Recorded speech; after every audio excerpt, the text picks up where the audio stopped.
कुरान पढ़िएगा तब ना पता चलेगा माँ का अदब क्या है, कुरान पढ़िएगा तब ना पता चलेगा बाप का रुतबा क्या है, कुरान पढ़िएगा तब ना पता चलेगा क्या खाना हलाल क्या खाना हराम है, कुरान पढ़िएगा तब ना पता चलेगा हमारे लिए क्या जायज है और क्या ना जायज है। आप कुरान पढ़ते नहीं। इन जलसों का बहुत बड़ा मकसद है। ये जलसे इसलिए होते हैं ताकि इंसान यहाँ से जाए तो अपनी जिंदगी को बेदार करके जाए, अपने इरादे को अच्छा करके जाए। जब इंसान यहाँ से उठे तो एक आफाकी पैगाम लेकर के उठे। ये जिंदगी है, हर इंसान चाहता है कि समाज में उसे इज्जत मिले। बच्चा हो, बूढ़ा हो, जवान हो, मर्द हो, औरत हो, हर शख्स चाहता है कि समाज में उसे इज्जत मिले, जमाना उसे इज्जत की निगाह से देखे। यही वजह है कि आज हर शख्स अपनी इज्जत की खातिर मर रहा है। मगर ऐ कुरान तू बता इज्जत की राह क्या है। कुरान कहता है उतुल इल्म दर्जात, तालीम हासिल करो अल्लाह तेरी इज्जत को बढ़ा देगा। तालीम याफ्ता बनो अल्लाह तेरी इज्जत को बढ़ा देगा। शिक्षा ग्रहण करो अल्लाह तेरी इज्जत को बढ़ा देगा। एजुकेटेड बन जाओ अल्लाह तेरी इज्जत को बढ़ा देगा। हर इंसान अपनी इल्म के मुताबिक इज्जत पाता है, चाहे वो डॉक्टर हो, चाहे वो इंजीनियर हो, चाहे वो प्रोफेसर हो, चाहे वो मास्टर हो, चाहे वो आलिम हो, चाहे वो डॉक्टर हो, चाहे वो माइक ऑपरेटर ही क्यों नहीं हो। हर इंसान अपने इल्म के मुताबिक इज्जत पाता है। मगर आओ दुनिया वालों, आपने ऐसा नहीं देखा होगा। डॉक्टर अपने इल्म के मुताबिक इज्जत पाता है, प्रोफेसर अपने इल्म के मुताबिक इज्जत पाता है, साहब इंजीनियर अपने इल्म के मुताबिक इज्जत पाता है। लेकिन ऐसा नहीं देखा होगा डॉक्टर के चेंबर में इंजीनियर जाकर खड़ा हो, इंजीनियर के चेंबर में डॉक्टर जाकर खड़ा हो, साइंटिस्ट के पीछे जाकर के प्रोफेसर खड़े हो, प्रोफेसर के पीछे जाकर के साहब साइंटिस्ट खड़े हो। ऐसा नहीं होता। डॉक्टर अपने विभाग में काम करता है, इंजीनियर अपने शोबे में काम करता है, प्रोफेसर अपने शोबे में काम करता है। मगर कुरान पढ़ने वाला और पढ़ाने वाला आलिम एक ऐसा आलिम है, मस्जिद में तन्हा मुसल्ले पे खड़ा है, पीछे डॉक्टर भी आकर खड़ा हो रहा है, इंजीनियर भी आकर खड़ा हो रहा है, प्रोफेसर भी आकर खड़ा हो रहा है, राइटर भी आकर खड़ा हो रहा है, अमीर भी आकर खड़ा हो रहा है, गरीब भी आकर खड़ा हो रहा है। हिंदुस्तान के एक रिपोर्टर ने डॉक्टर से पूछा, डॉक्टर साहब आप इतने महान व्यक्ति हो, इतने शक्तिशाली हो, इतने पढ़े लिखे हो, मगर मस्जिद की टूटी हुई चटाई पे खड़े होने वाले मौलाना शाकिर साहब की तरह इमाम के पीछे क्यों खड़े हो जाते हो? क्या आप अपना स्टेटस नहीं देखते? क्या आप अपनी तालीम नहीं देखते? डॉक्टर कहता है मौलाना शाकिर को न देखो, चेहरे देख करके न जाओ, पर्सनालिटी देखकर मत जाओ, टूटी हुई चटाई देखकर मत जाओ, लिबास देखकर मत जाओ। मैं बहुत बड़ा उड़ीसा का डॉक्टर हूँ, मगर मैं दुनिया के इंसानों की लिखी हुई किताबों को पढ़कर डॉक्टर बना हूँ, और मेरा इमाम अल्लाह की किताब कुरान पढ़कर इमाम बना है, सरकार की हदीस पढ़कर इमाम बना है, हदीस पढ़कर इमाम बना है। इसलिए इमाम डॉक्टर के पीछे नहीं चलेगा, बल्कि वक्त का डॉक्टर इमाम के पीछे चलेगा, वक्त का इंजीनियर इमाम के पीछे चलेगा, वक्त का प्रोफेसर इमाम के पीछे चलेगा, वक्त के साइंसदान इमाम के पीछे चलेंगे। इसलिए कि सारी दुनिया की तरक्की चांद तक है, और साहबे कुरान की तरक्की चांद तक नहीं, मक्का से चले और ला मक्का तक। नारे तकबीर, नारे रिसालत, अज़मते मुस्तफा, अज़मते कुरान, अल्लामा मुफ्ती सुल्तान रासतुल्लाह सिवानी। अब साहबे कुरान के बारे में रब फरमाता है, लोगों याद रखना, वरफाना लका जिक्रक, मैंने नबी के जिक्र को ऊंचा कर दिया है। जिसे रब ने ऊंचा कर दिया उसे कोई क्या गिराएगा। अब सारी दुनिया के इंसानों की तरक्की को समेट लीजिए, साहब जो सबसे ज्यादा ब्रिलियंट है उन्हें साइंटिस्ट कहा जाता है। सारे साइंसदानों की तरक्की को समेट दीजिए तो चांद है। कुरान ने 1450 बरस पहले कहा, चांद पे जाके इतराने की बात न करना, चांद पे जाकर के शोर मचाने की बात न करना, तुझे पता नहीं है। साहब जब साइंटिस्ट का वजूद नहीं था, जब जमाना जानता नहीं था साइंसदान कौन है, जब लोग जानते नहीं थे साइंस की किताबें क्या है, जब लोगों को पता नहीं था नासा क्या है, जब लोग जानते नहीं थे चंद्रयान क्या है, तब कुरान ने 1450 बरस पहले कहा, महबूब जमाने वालों को बता दीजिए, वल कमरी इज्जत तसक लतरकबुन तबकन अन तबक फमा लहुम ला युमिनून। कसम है उस चमकते चांद की, एक जमाना आएगा लोग सवारी बनाएंगे, चांद के ऊपर चले जाएंगे, तो उम्मती का कमाल ये सवारी बनाए और चांद पे जाए, नबी का कमाल ये इशारा करे चांद दो टुकड़े हो जाए, नबी का कमाल ये इशारा करे हजरत अली के लिए डूबा हुआ सा सूरज वापस पलट आए। जिंदाबाद जिंदाबाद, लाजवाब लाजवाब, वापिस पलट आए। इसलिए साहब याद रखना, चाहे इल्म का मैदान हो, कोई मेरे नबी का मुकाबला नहीं कर सकता। साहब ताकत का मैदान हो, कोई मेरे नबी का मुकाबला नहीं कर सकता। तकवे का मैदान हो, कोई मेरे नबी का मुकाबला नहीं कर सकता। शराफत का मैदान हो, कोई मेरे नबी का मुकाबला नहीं कर सकता। इसलिए कि अल्लाह ने इंसान सबको बनाया है, मगर इमामुल अंबिया मुस्तफ़ा को बनाया है। अल्लाह ने इंसान सबको बनाया है, मगर रहबरे आज़म मुस्तफा जाने रहमत को बनाया है। रब फरमाता है, लक़द कान लकुम फी रसूलिल्लाहि उस्वतुन हसना। ऐ लोगों याद रखना, नबी की जिंदगी तुम्हारे लिए नमूने अमल है। चाहते हो तेरा सोना कामयाब हो, नबी की जिंदगी को देखो। तुम चाहते हो तेरा चलना कामयाब हो, नबी की जिंदगी को देखो। तुम चाहते हो तेरी आखिरत कामयाब हो, नबी की जिंदगी को देखो। जिसने आमिना के लाल की सीरत के आईने को देखकर अपनी जिंदगी को सवारा, वही अबू बकर बने हैं, वही उमर फारूक बने हैं, वही उस्माने गनी बने हैं, वही मौला अली बने हैं, वही हसने मुज्तबा बने हैं, वही हुसैने मुस्तफा बने हैं। साहिबो वही तो गौसे आजम बने हैं, वही तो ख्वाजा गरीब नवाज बने हैं, वही बरेली में आला हजरत बने हैं, मुबारकपुर में हाफिजे मिल्लत बने हैं, तो उड़ीसा में मुजाहिदे मिल्लत बने। अरे लाजवाब, नारे तकबीर, नारे रिसालत, सीरते मुस्तफा, बज़्मे हबीब कॉन्फ्रेंस, सरज़मीने मलीसरा। इसलिए याद रखना, ए मेरी कौम के शहजादे और शहजादियों, तुम कहते हो कुरान पढ़ कर के क्या होगा?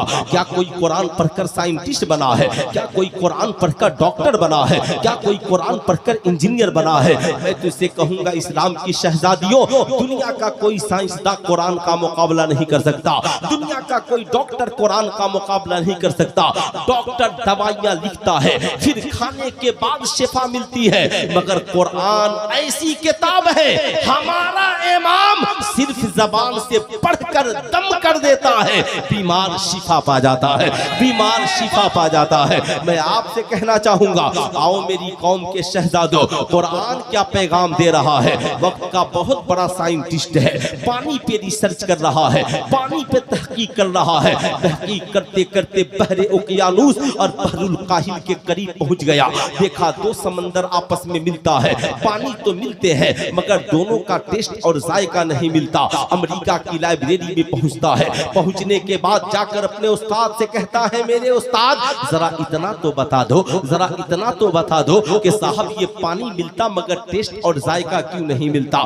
तो उस्ताद कहता है, इसका जवाब अमेरिका की साइंस की लाइब्रेरी में कहीं नहीं है, किसी किताब में मौजूद नहीं है। कहा दुनिया में कोई तो किताब होगी जिसके पास इसका जवाब होगा। कहा हाँ, मैंने सुना है, मुसलमानों का पैगंबर ये कहता है, पैगंबर ये कहता है कि कुरान ऐसी किताब है तिबियानन लिकुल्ल शैइन, जिसमें हर चीज का रोशन बयान मौजूद है। लगता है कुरान पढ़ोगे मंजिल मिल जाएगी। अल्लाह अल्लाह साहब को अपने एक मुस्लिम दोस्त के पास आता है, दरवाजे पे दस्तक देता है और साहब मुस्लिम दोस्त ने दरवाजा खोला, करीब आया, कहा कहो कैसे आना हुआ? कहा मैं देखो साइंस में रिसर्च कर रहा हूँ, मुझे कुरान चाहिए, मैं कुरान पढ़ना और सुनना चाहता हूँ। कहा कुरान पढ़ना और सुनना चाहते हो? कुरान पढ़ने और सुनने से पहले एक शर्त है। कहा क्या? कहा कुरान कहता है ला यमस्सहु इल्लल मुत्तहरून, कुरान को बगैर पाकी के नहीं छू सकते, बगैर सफाई सुथराई के नहीं छू सकते। उसने कहा साहब मैंने तो दुनिया में बड़ी बड़ी किताबें पढ़ी है, मगर किसी किताब को पढ़ने के लिए ऐसा प्रोटोकॉल नहीं है। उसने कहा किसी किताब के लिए हो या ना हो, मगर कुरान पढ़ोगे तो बावजू होना पड़ेगा, कुरान पढ़ोगे तो बावजू होना पड़ेगा। उसने कहा करना क्या है? कहा गुस्ल करो, लिबास साफ सुथरा पहनो, सर पे तुम कम से कम कपड़ा रख लो। साहब अब ये हिंदू, अब ये साहब साइंसदान है, अब इसका ताल्लुक मजहब इस्लाम से नहीं है, क्रिश्चियन या ईसाई है। लेकिन अब साहब गुस्ल करता है, लिबास पहनता है, चटाई बिछी है, खुशबू जल रही है, आकर बैठा है। जो ही उसका दोस्त कुरान लेकर पहुंचा, अभी कुरान गिलाफ में लिपटा है, कहता है दोस्त मैंने मान लिया कुरान दुनिया की सबसे अच्छी किताब है। उसने कहा पढ़ा नहीं, देखा नहीं, सुना नहीं, मान कैसे लिया? कहा जो किताब पढ़े बगैर इंसान के जिस्म को अच्छा बना दे, वो पढ़ने के बाद इंसान को कितना अच्छा बना दे। अरे वाह लाजवाब! नारे तकबीर, नारे तकबीर, नारे रिसालत, मसलके आला हजरत, मजहबे इस्लाम, मजहबे इस्लाम, मजहबे इस्लाम, खुदा का कुरान, नारे तकबीर। उसने कहा अभी मैंने पढ़ा नहीं है, अभी मैंने छुआ नहीं है, मगर कुरान ने मेरे जिस्म को साफ करा दिया है, कुरान ने मेरे लिबास को अच्छा बना दिया है, कुरान ने मेरी जुल्फों को संवार दिया है। जिस दिन मैं कुरान पढ़ लूंगा, मैं कहूंगा ए मेरी कौम की शहजादियों, अमेरिका का एक साइंटिस्ट कुरान को देखकर समझ सकता है कि कुरान के बगैर जिंदगी अधूरी है। आज कैसे मुसलमानों ने समझ लिया कुरान पढ़ना जरूरी नहीं है। आज का मुसलमान समझता है कुरान वो पढ़े जो आलिम हो, कुरान वो पढ़े जो मौलाना हो, कुरान वो पढ़े जो हाफिज हो, कुरान वो पढ़े जो हाजी हो। बाकी लोग क्या करेंगे?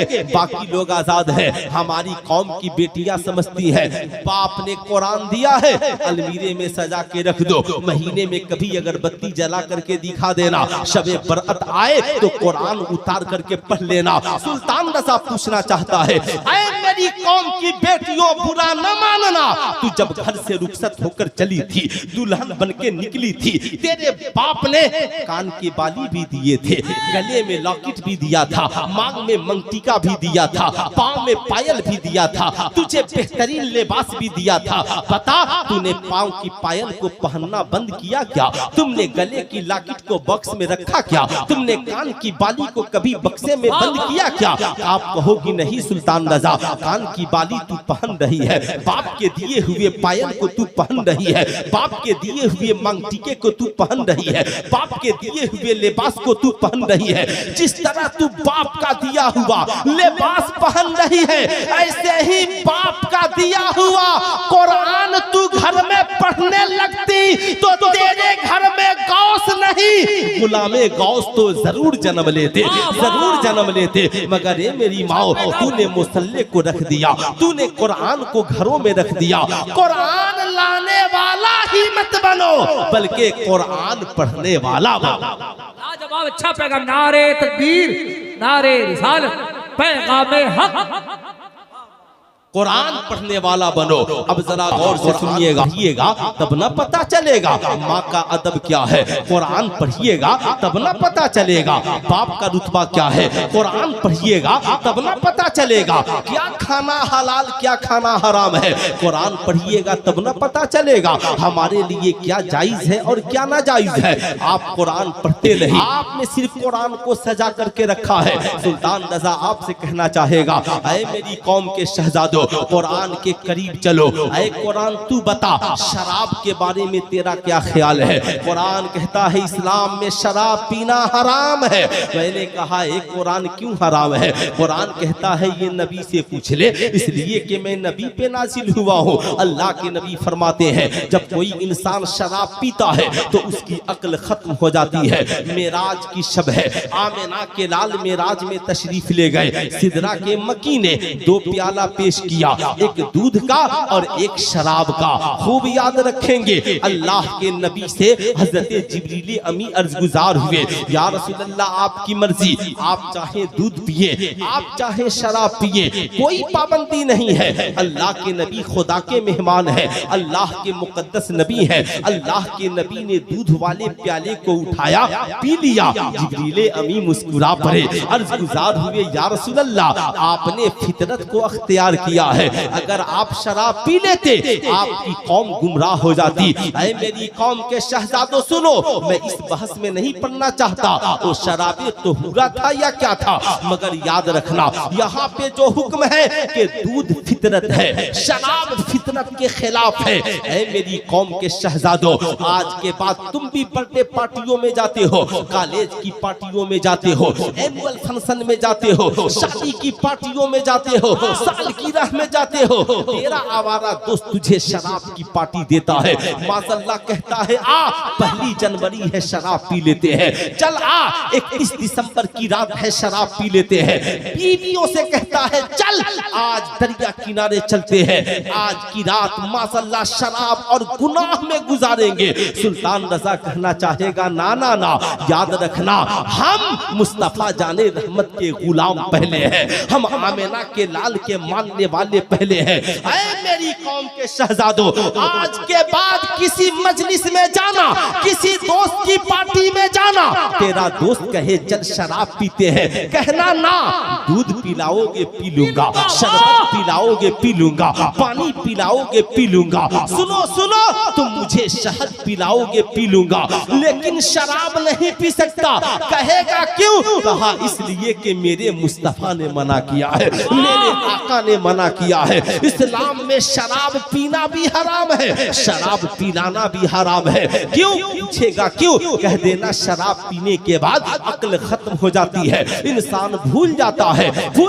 है हलाल क्या है हराम क्या है, माँ कौन है बीवी कौन है, अच्छा क्या है बुरा क्या है। शराबी जिसे चाहेगा गाली दे देगा, शराबी जिसे चाहेगा तमाचा लगा देगा, शराबी जहाँ चाहेगा नाले में गिर जाएगा और पड़ जाएगा। शराबी को अपने वजूद का पता नहीं होता, कहेगा चल गम भुलाते हैं। कहा गम भुलाने के लिए हम शराब नहीं पीते, गम भुलाने के लिए हम कुरान की तिलावत करते हैं, गम भुलाने के लिए हम पेशानी को झुकाते हैं, गम भुलाने के लिए सरकार पे दुरूद पढ़ते हैं, गम भुलाने के लिए मुजाहिदे मिल्लत की बारगाह में हाजिरी लगाते हैं। हम गम भुलाने के लिए शराब नहीं पीते। तेरा दोस्त कहेगा तुझे मेरी दोस्ती का वास्ता, एक घोंट पी ले, कहना ना, तू मेरा दोस्त बाद में है, मैं मुस्तफा जाने रहमत का गुलाम पहले हो, इसलिए मैं ना शराब पी सकता हूँ न शराब पिला सकता।